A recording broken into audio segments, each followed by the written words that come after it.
Making a quick Brexit, but only for a week or so. 3/4 of our foreign holidays are in the EU. That's 29 million Brits popping over to Europe every year. It's the perfect weather, frankly, to be jetting off on holiday. We've all got used to low-cost fares and relatively easy travel around Europe. But could all that change if we leave the EU? A quick snap before they set off? Holidaymakers have plenty of questions. Hi, I'm Leon. We're all off to Tenerife. If we leave the EU, will our airfares go up? Hi, we're the Hughes family, just off to Malaga. If our flight's delayed or cancelled, will we get any compensation for that if we leave the EU?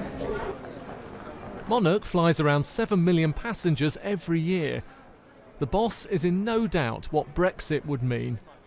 I think we can reasonably assume that European airfares are going to go up if we leave the EU. And I base that on what I've seen happen over my career, particularly in the last 16 years since the likes of EasyJet and Ryanair have really grown. And they've grown on the back of agreements that were facilitated by the EU that allow any EU airline to fly anywhere in the EU. And that growth has really driven down the prices for consumers. On the Essex coast, a different boss wants to be free of Europe. Peter Healy runs a £100 million holiday business. He says competition will keep airfares down. This is a highly commercialised, highly successful business. These guys are very clever at what they do.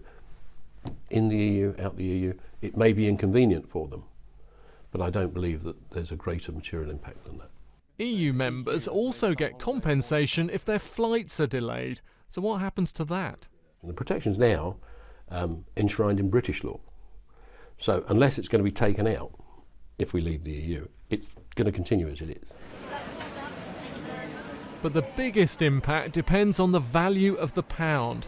The Treasury predicts it'll get noticeably weaker for a few years if we left the EU, and that would make all foreign travel more expensive.